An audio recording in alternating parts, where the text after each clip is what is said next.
오늘 말씀의 제목은 에서 곧 에돔의 족보라는 제목으로 말씀의 은혜를 나누겠습니다.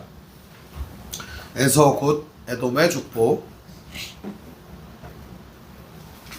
우리는 할아버지 할머니 이름도 잘 기억하지 못합니다. 보통은 다 알고 계시죠, 그죠? 그 위에 증조 할머니, 증조 할아버지 이름들은 알고 계십니까? 조금 더 가볼게요. 고조 할아버지 할머니 이름은 아십니까? 그것도 모르는데 오늘은 남의 족보를 들여다봐야 되는 일이 생겼습니다. 성경을 보면은 족보가 나와요. 톨레도시라고 하는데 족보가 나오는데 이 족보라는 게 뭐냐? 인간이 이러이러한 사람이 이 자손 중에 있었다 하는 얘기를 하려고 하는 것이기도 하지만 앞으로 펼쳐질 얘기가 있잖아요, 그죠? 이러이러한 사람들이 앞으로 이런 얘기를 펼쳐갈 거야 하는 얘기를 하려고 족보를 쓰는 겁니다.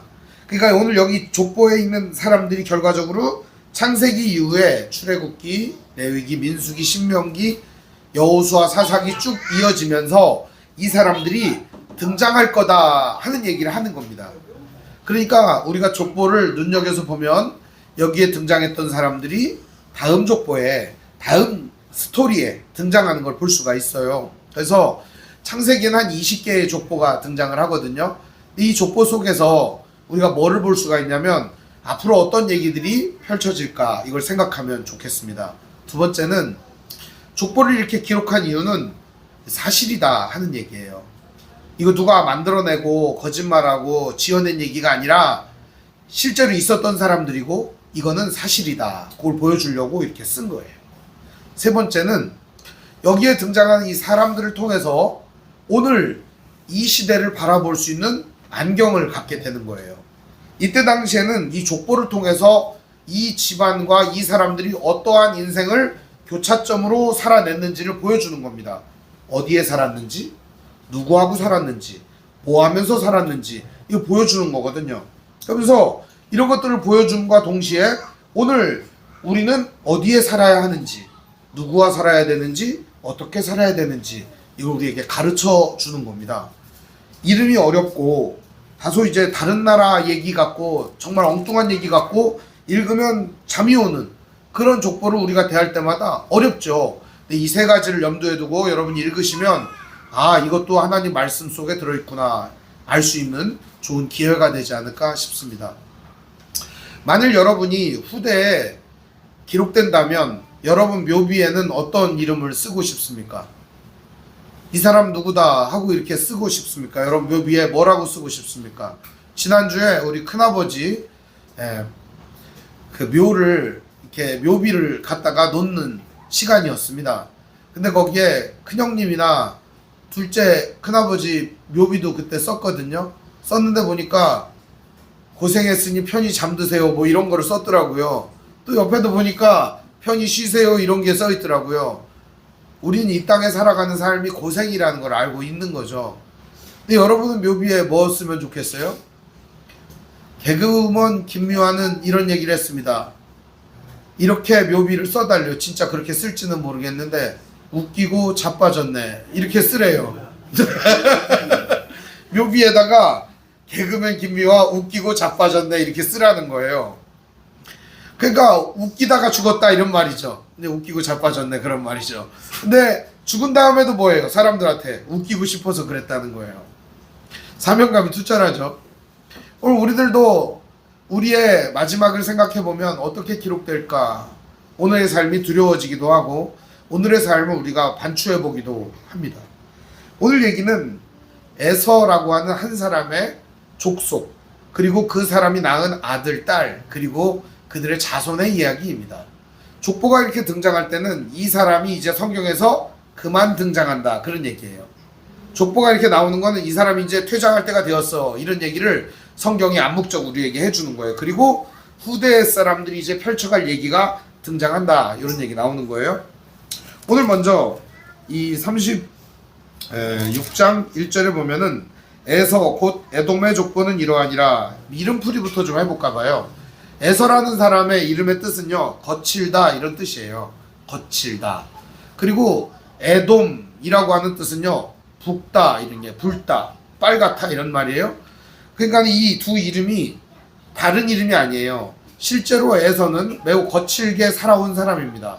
활 쏘고 칼싸움하고 창 던지고 이런 삶을 살았어요. 그러다 보니까 거친 삶을 살았습니다. 그리고 에돔이라고 하는 별명은 뭐죠? 동생이 이제 팥죽을 끓여가지고서 이제 형한테 줬는데 형이 그 팥죽을 먹으면서 이렇게 얘기하는 거예요. 야, 내가 이깟 장자권이 무슨 소용이냐? 그러면서 장자권을 넘겨주는 것이죠. 물론 이제 동생이 술수가 있죠.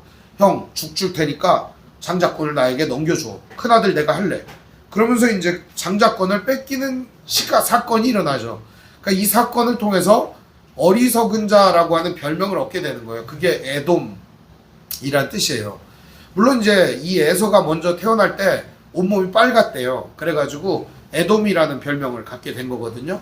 근데 그보다 이 에돔이라고 하는 뜻은 매우 어리석다라고 하는 의미를 가집니다. 팥죽 한 그릇에 장자의 명분을 팔아넘긴 어리석은 존재다. 그런 뜻이죠. 오늘 우리가 에서 곧 에돔의 족보는 이러하니라 이런 표현이 등장하는 건 그거예요. 거칠고 어리석은 사람의 족보다라는 겁니다. 성경은 우리에게 우화적으로 이걸 보여주는 거예요. 거칠고 어리석은 사람의 이야기다. 그럼 어떤 얘기들이 쭉 펼쳐지면 좋겠어요? 이 안에 이 거칠고 어리석은 사람들의 이야기들이 쭉 나와야 되지 않습니까? 그런데 에서의 족보에는요, 거칠고 어리석은 사람이 아니라 매우 뛰어나고 똑똑하고 부자 그리고 잘 사는 사람들의 이야기가 등장을 해요. 이 왜 그렇지? 성경의 표현 방식이 잘못됐나? 아니요. 성경은 우리에게 이것을 역설적으로 설명해주고 있는 것입니다. 에서의 이야기는요, 매우 단순하게 되어 있습니다. 에서는 3명의 부인을 둬요. 첫 번째 부인은 누구죠? 오늘 말씀에도 나오는데요. 2절에 보면 가나안 여인 중에 헷족 속에 엘론의 딸 아다라고 하는 여자가 있습니다. 첫 번째 부인은 가나안 사람이에요. 헷족 속이죠. 아다라고 하는 사람이고, 두 번째는 히위 족속 시브온의 딸 아나의 딸 누구예요? 오홀리바마 이렇게 되어 있습니다. 오홀리바마라고 하는 여자를 아내로 맡게 됩니다. 그리고 세 번째는 누구죠? 이제 이 둘은 가나안 사람이에요. 이거를 이삭과 리브가가 싫어했어요. 왜 하필 우리 자손 중에서 결혼을 해야지 가나안 사람하고 결혼을 하냐. 에서는 지 맘대로 결혼을 할 정도로다가 독립적 인간이었다는 거예요. 당시에도 부모의 말은 안중에도 없었던 그런 사람이었던 거죠. 그런데 이 에서가 결혼도 지 마음대로 한 거죠. 지 마음대로 결혼을 한 다음에 어떻게 하냐, 부모가 싫어하니까, 며느리를 부모가 싫어하니까 어때요? 마누라를 하나 더 얻어야겠구나. 보통 우리들은요 그런 생각 안 합니다. 이게 창의적이잖아요. 우리 부모님이 며느리를 싫어해, 내 아내를 싫어해. 그럼 어떻게 해요? 좀 아내한테 이렇게 좀 잘해봐 이렇게 하죠. 근데 이때 방식은 어떻게 하냐, 부모 마음에 드는 여자를 하나 데리고 오면 되는 거예요. 3절을 보면 그래서 여자를 또 데리고 와요. 또 이스마엘의 딸 느바요의 누이 바스맛을 맞이하였더니, 이스마엘은 바로 이 형제죠. 이삭과 형제간인데, 물론 이제 배다른 형제죠. 거기에 배다른 형제더라도 뭐 어쨌든 같은 족속이니까 데리고 옵니다. 그래서 3명, 하나는 아다, 오홀리바마, 바스맛, 이 3명의 여자를 통해서 이 에서의 모든 사람들이 태어나게 되는 전 과정을 그리게 되는 것입니다. 자, 그런데 이런 얘기들을 성경은 왜 굳이 우리에게 들려주고 있는 것일까요? 먼저 1절부터 8절에 보면은 이 에서는 누구하고 결혼을 했냐면 가나안에 있는 여인과 결혼을 했습니다. 그래가지고 결국 어디로 가냐? 세일산으로 갑니다. 다른 지역으로 내빼는 거죠. 반면에 야곱은요, 밧단 아람에서 결혼을 해가지고 결혼을 한 다음에 어디로 옮겨오냐면 가나안 땅으로 옮겨옵니다. 이게 가나안 땅을 하나님 약속의 땅이라고 우리가 봤을 때 야곱은 외부에 있었지만 내부로 들어온 사람이 되는 거고, 이 에서는 내부에 있었지만 외부로 나간 사람이 되는 겁니다. 한마디로 얘기하면 이 야곱이라고 하는 사람은 하나님의 언약 속으로 들어온 사람이지만 에서라고 하는 사람은 하나님의 약속과 사랑 속에 있다가 다른 데로 나가버리는 사람, 그런 존재가 되었다는 겁니다. 그런 얘기를 하고 있는 거예요. 이 에서의 사람들은 되게 다 잘 나가는 사람들이었어요. 야곱도 마찬가지였습니다. 그러다 보니까 둘 다 재산이 겁나게 많았어요. 재산이 얼마나 많았느냐, 당시로서는 환산할 수 없을 정도로 많은 재산을 갖고 있었어요. 그런데 그 재산이 늘어나다 못해 어떻게 하냐, 둘이 같이 살 수 없는 지경에까지 이르게 됩니다. 6절 말씀 우리 같이 한번 읽어볼까요? 시작. 에서가 자기 아내들과 자기 자녀들과 자기 집의 모든 사람과 자기의 가축과 자기의 모든 짐승과 자기가 가나안 땅에서 모은 모든 재물을 이끌고 그의 동생 야곱을 떠나 다른 곳으로 갔으니 두 사람의 소유가 풍부하여 함께 거주할 수 없음이로라. 그들이 거주하는 땅이 그들의 가족으로 말미암아 그들을 용납할 수 없었더라. 가축이 너무 많으니까 풀 뜯기도 어렵고 함께 살 수가 없었던 거죠. 실제로 에서와 야곱은 사이가 매우 좋았습니다. 같이 살았어요. 그런데 이제는 더 이상 재물이 많으니까 함께 살 수가 없게 된 거죠. 그때 우리는 보통 이제 이렇게 되면은 형이 떠납니까? 동생이 떠납니까? 동생이 떠나죠. 그런데 형이 떠납니다. 왜 그랬을까요? 더 좋은 데 찾아간 겁니다. 더 좋은 데. 그 땅이 어디냐? 세일산에 거했다. 이런 얘기를 하고 있습니다. 8절에 보면 에서는 곧 에돔이 세일산에 거주했더라. 거칠고 어리석은 인간이 어디로 갔다? 세일로 갔다. 이런 표현이에요. 세일이라고 하는 지역은 이름 자체가 무슨 뜻이냐? 이게 재밌어요. 이것도 거칠다 이런 뜻이에요.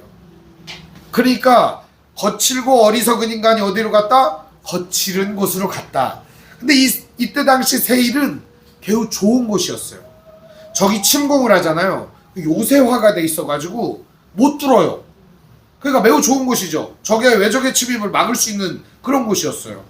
그리고 이곳이 어떤 곳이었냐면 환경이 엄청 좋았어요. 위에서 내려다보면 다 보이는 그런 곳이었습니다.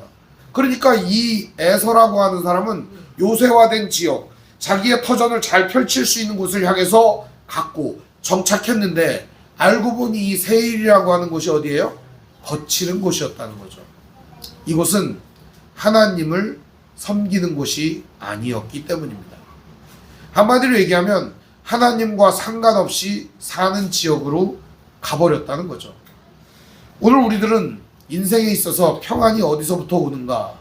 대부분의 사람은 내가 열심히 하면 평안이 올 거라고 생각해요. 내가 최선을 다하고 노력하면 내가 편안하게 살고 내 인생이 잘 될 거라고 생각해요. 착각입니다. 하나님 없는 평강은 절대 존재하지 않습니다. 하나님이 우리 가정의 주인이 되어야 평안이 옵니다. 평안은 다른 데서 오는 게 아니라 마음에 하나님이 있을 때 평안이 옵니다. 예수를 믿는 사람과 믿지 않는 사람들의 마음과 삶의 태도는 다릅니다. 저는 그렇게 생각합니다. 물론 일부 지금 눈살을 찌푸리게 하는 종교인들이 있어 우리를 피곤하게 합니다만 실제로 기독교인들은 이 세상을 정화시키고 세상을 아름답게 하며 세상을 살만한 곳으로 바꾸는 그런 사람들입니다. 오늘 여기에 등장하는 이 에서의 모든 자손들은 다 잘되는 사람들이에요. 지금도 에서는 요새화된 지역을 선택해서 잘 살고 있습니다. 그런데 이 에서는 이곳에 살면서도 자기의 모든 자손들이 잘 되기를 바랬겠죠. 실제로 잘 됩니다.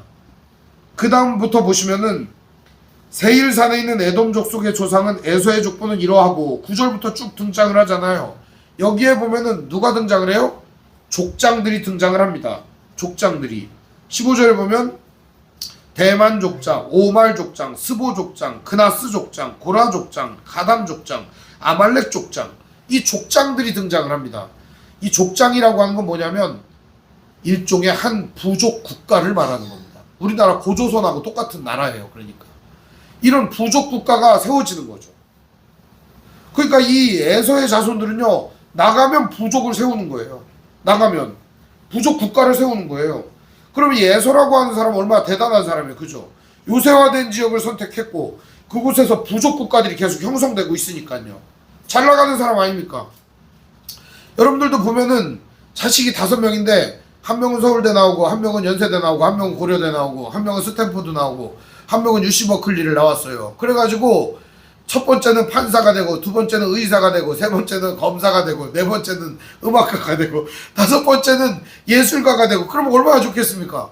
그 사람들이 그 집안을 뭐라 그래요? 야, 잘 되는 집안이야, 이렇게 말하지 않겠습니까?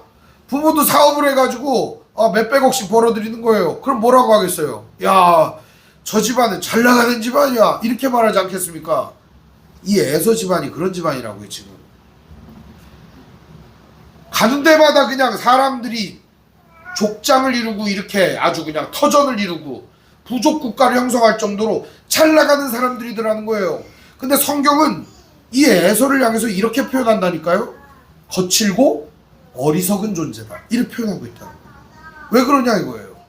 그 잘 나가는 인간들한테. 이들은 그런데 이 모든 부와 명성을 어떻게 얻었을까요? 에서가 있는 이 에돔의 족속들은 다 어떤 족속들이냐? 사람을 갖다가 밀무역을 했습니다.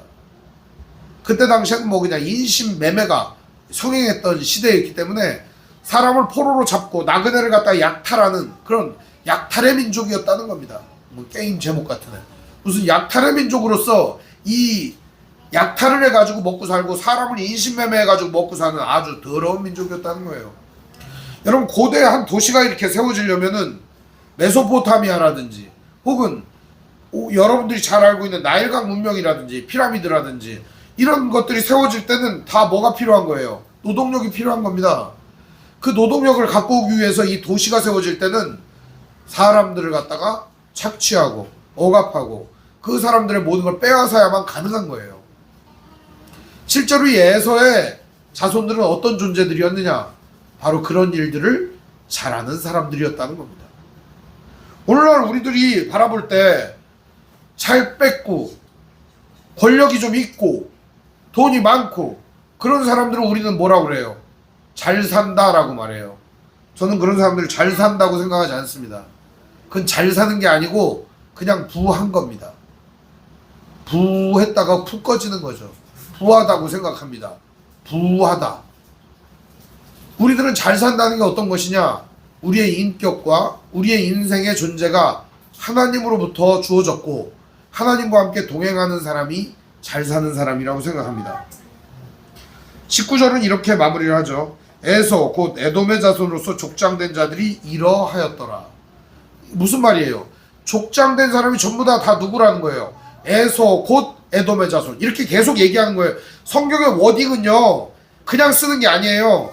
에서 곧 에돔의 자손, 거칠게 칼과 창과 활과 무기와 온갖 무력과 능력으로 세상을 제패하던 어리석은 존재들이다, 이 표현하고 있는 거예요. 성경은 이렇게 표현하면서 에서의 족속이야말로 얼마나 어리석은가를 우리에게 보여주고 있습니다. 부와 명예와 권세는요 한 세대면 끝납니다. 다음 세대로 이어지지 않습니다. 쿠데타가 일어나거나 혹은 그 사람이 망하게 되어 있습니다. 보통의 사람들은 자기의 모든 힘과 능력과 권세가 영원할 거라고 생각합니다. 절대 그렇지 않습니다. 우리들은 이 땅을 살아가는 동안 이걸 명심해야 됩니다. 내게 주어진 힘과 내게 주어진 재물과 내게 주어진 모든 능력들이 선한 일들을 위해 사용되어져야 된다는 것을 깨달아야 합니다. 이게 바로 믿음을 가진 사람들이 가져야 되는 자세입니다. 오늘 많은 사람들은 자기의 힘과 능력과 권세를 이용하여 어떻게 하면 대대로 먹고 살고 어떻게 하면 대대로 나의 권력을 이어갈까를 생각합니다. 이러한 악한 생각들은 이미 고대에도 있었다는 거예요. 누구에게? 바로 이 에서 곧 에돔 족속, 거칠고 어리석은 자손에게 있었다는 겁니다. 이들은 어쩌면 이 에돔이라고 하는 말이 불다 이런 말이잖아요. 피를 흘리는 존재들이었는지도 모릅니다. 남의 눈에 피를 흘리고 다른 사람들의 피를 흘려 자기의 터전을 쌓는 극악무도한 자들이었다는 것이죠. 이제 드디어 그들은 세일에 정착을 하고 이들은 이제 어떤 족속이 되냐? 세일 족속이 됩니다. 근데 이 세일 족속이 되는 데는 그 지역에 있었던 아주 나쁜 놈들하고 결탁을 합니다. 그게 바로 누구냐? 호리 족속이라는 것입니다. 20절에 보면 36장 20절에 보면 그 땅의 주민 호리 족속 세일의 자손은 로단과 소발과 시브온과 아나와 이렇게 쭉 나가죠. 이 땅에 있었던 이 호리 족속은 세일의 원래 원주민이었습니다. 이들과 결탁을 해버립니다.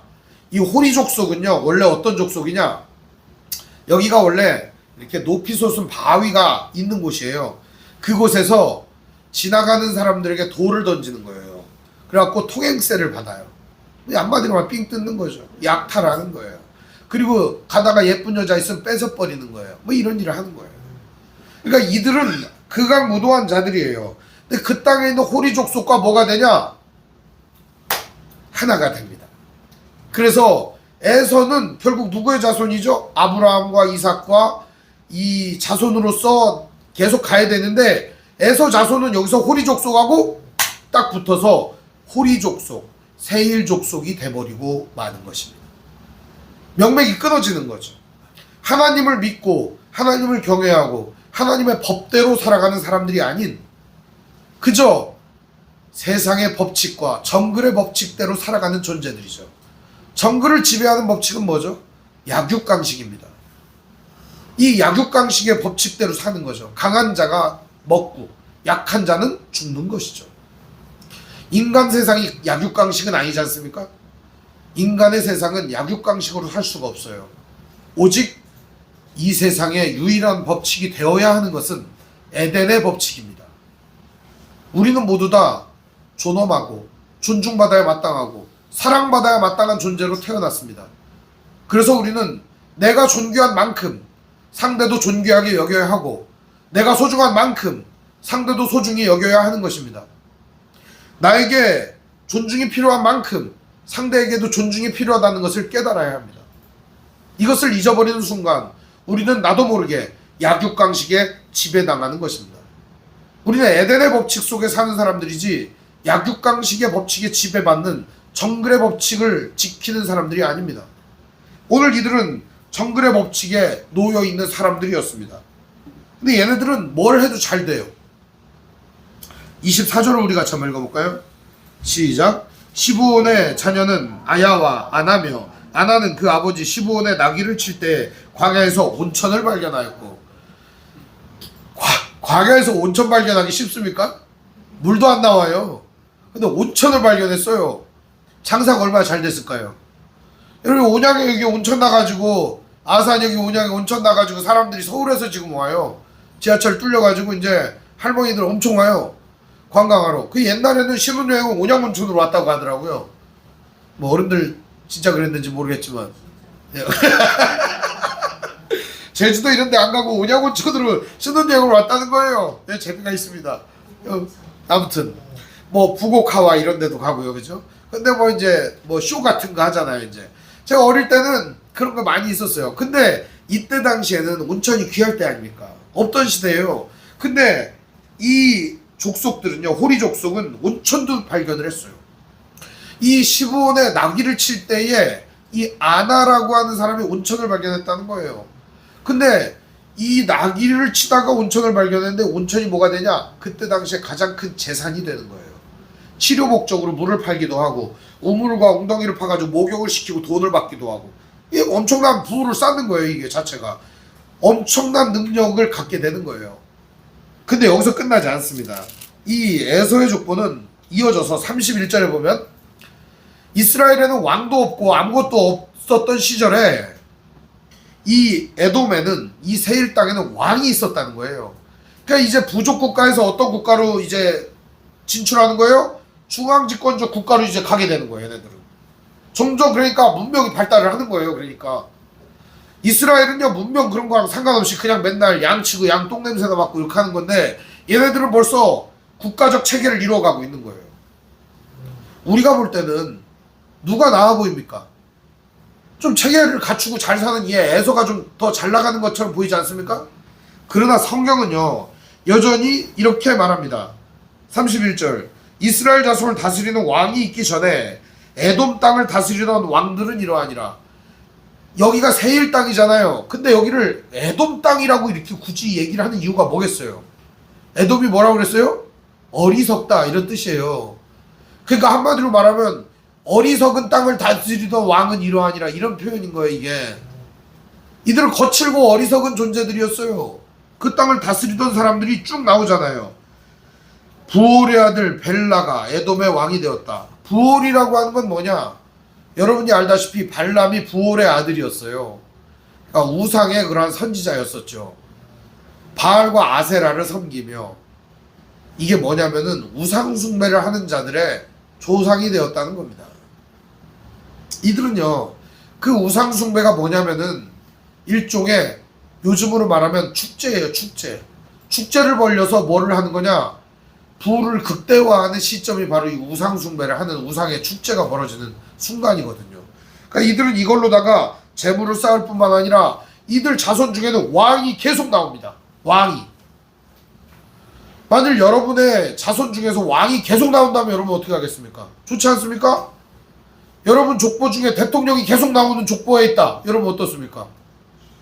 야, 이거 대단하지 않겠습니까? 제가 근데 이런 얘기를 대학에서 했더니 친구들이 별로 부럽지 않대요. 대통령 하고 난 다음 깜빵 가니까. 그래서 뭐가 좋냐 그랬더니 계속 우린 대대로 로또가 당첨되는 족보를 가졌으면 좋겠습니다 그러더라고요. 여러분들도 그렇죠? 실제로 이런 왕들이 막 등장하는 이 족보를 보니까 이들은 엄청 좋더라는 거죠. 세상이 볼 때는 이들이 정말 좋아 보이는 거예요. 우리가 보기에도 그래요. 그런데 이 족장과 왕들, 잘 나가는 사람들, 온천을 발견한 사람들, 세상적으로 보기엔 성공한 사람들, 이 사람들을 바라보는 우리의 시선도 세상 사람들과 다르지 않다는 겁니다. 그러나 성경은 이들의 과정을 추적하고 있고 결과를 추적하고 있다는 거예요. 이들의 과정은 칼과 창으로 이룩한 문화였었고 피 흘리며 이룩한 문화였었고 그들의 어리석음을 극대화하여 사람을 죽이며 사람들 위에 짓밟고 올라선 문화였다는 겁니다. 성경은 이것을 어리석다라고 말합니다. 오늘 여러분은 어떠한 문화를 좋아하고 그 문화를 즐기고 있습니까? 성경은 우리에게 우리의 모든 모습과 모양은 초라하지만 주님을 붙들어야 함을 가르쳐 줍니다. 우리 고린도전서 성경을 한번 같이 찾아볼까요? 고린도전서 1장 26절을 한번 보겠습니다. 성경을 찾아서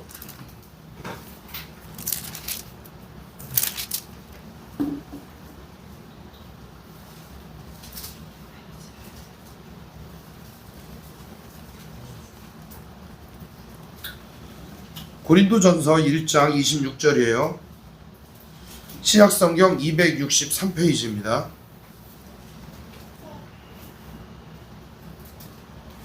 29절까지 우리 한 목소리로 읽겠습니다. 함께 읽어봅니다. 시작. 형제들아 너희를 부르심을 보라. 육체를 따라 지혜로운 자가 많지 아니하며 능한 자가 많지 아니하며 문벌 좋은 자가 많지 아니하도다. 그러나 하나님께서 세상의 미련한 것들을 택하사 부끄러운 자들을 부끄럽게 하려 하시고 세상의 악한 자들을 택하사 강한 것들을 부끄럽게 하려 하시며 하나님께서 세상의 천한 것들과 멸시받는 것들과 없는 것들을 택하사 있는 것들을 폐하려 하시나니 이는 아무 육체도 하나님 앞에서 자랑하지 못하게 하려 하심이라. 아멘. 세상 사람들은요 강한 거 좋아합니다. 약한 거 좋아하지 않습니다. 세상은 천한 것들과 멸시받는 것들, 없는 것들이라고 말합니다. 없는 사람들이라고 말하지 않아요. 없는 것들이라고 말합니다. 여기도 그렇게 썼어요. 천한 것들, 멸시받는 것들. 없는 사람들, 멸시받는 사람들이 아니에요. 없는 것들. 근데 하나님은 이런 것들을 들어서 있는 것들을 멸하고 폐하려 하신다고 말합니다. 우리는요 26절 말씀처럼 부르심을 보세요. 육체를 따라 지혜로운 자가 많지 않다.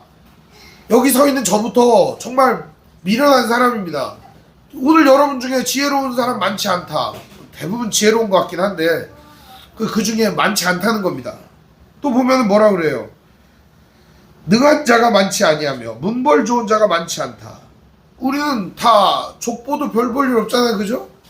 문벌 좋은 자 누가 있습니까? 여기 서울대 나오신 분은 없는 것 같아요. 아무래도. 그죠? 문벌 좋은 사람도 없는 것 같고.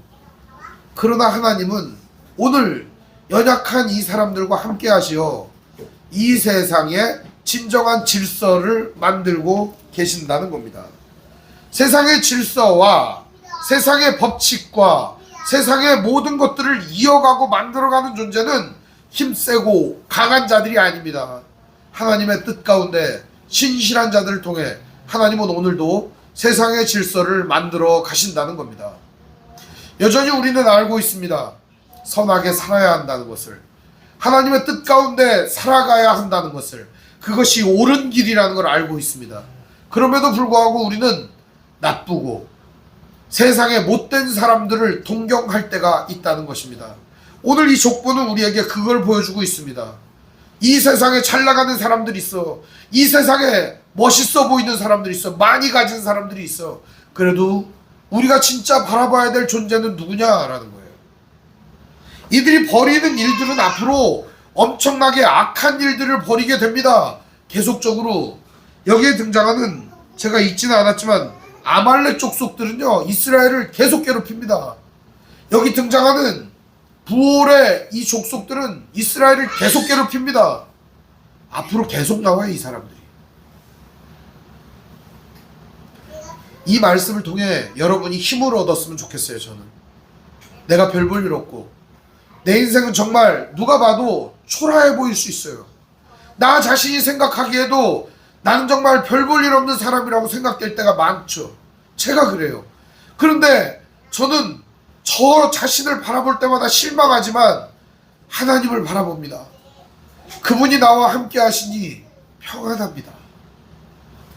내 상태로는 불안해야 맞는 거예요. 가진 것도 없고 능력도 없고 별 볼 일 없는 인간인데 불안해야 맞는 건데, 하나님 함께 하시니 알 수 없는 평안이 흐르고, 하나님 함께 하시니 알 수 없는 믿음이 생기고, 깡인지 뭔지는 모르지만 그 비슷한 것도 생기고, 우리는 그거를 믿음이라고 말합니다. 저는 이 세상을 살아가면서 우리에게 필요한 것은 세상 가운데 나아갈 믿음이 필요하다고 봅니다. 우리 안에 하나님 주시는 평안함과 믿음은 오직 하나님으로부터만 옵니다. 세상의 약육강식으로부터 오지 않습니다. 저는 이 평안을 여러분들이 누리기를 바랍니다. 이 족보를 보면서 여러분 실망하지 마시고, 오히려 이 거칠고 어리석은 자들의 극악 무도함이 보이십니까? 오늘 우리는 선으로 악을 이기는 싸움을 싸워야 합니다. 칼과 창으로 싸우는 게 아니에요. 선한 것으로 악을 뒤덮고 선한 것으로 악을 무너뜨리는 이 싸움을 싸워야 한다는 것입니다. 오늘도 지혜롭지 않고 문벌 좋지 않고 가진 것 별로 없지만 하나님 의지하며 나아가는 오늘 귀한 성도들의 삶에 하나님의 평안과 하늘의 위로와 하나님께서 날마다 역사하심이 가득하시기를 주님의 이름으로 축원합니다. 기도하겠습니다. 사랑과 은혜가 풍성하신 아버지 하나님, 은혜와 사랑을 감사합니다. 당시 세상에서 인정받고 많은 사람들이 칭송하는 에서의 족보를 보았습니다. 이런 족보를 볼 때마다 우리는 좌절하고 실망하게 됩니다. 나쁜 놈들이 잘 되고 악한 자들이 판을 치는 세상을 보면 가슴이 답답해 살 수가 없어요. 그러나 주님, 오늘 여전히 이 세상을 선한 질서와 선한 역사로 움직이시는 하나님의 사랑스러운 손길을 봅니다. 위대한 하나님의 만지심을 봅니다. 오늘 우리의 상처난 마음과 오늘 우리의 부족한 마음과 연약한 마음을 어루만지사 하나님의 사랑과 평강으로 채우시고, 오늘도 우리 안에 넘쳐나는 주님의 사랑과 평강으로 이 땅에 살아가는 동안에 선으로 악을 이기는 귀한 싸움을 싸워나갈 수 있도록 주님 역사하여 주옵소서. 우리 주 예수님의 이름으로 기도합니다. 아멘.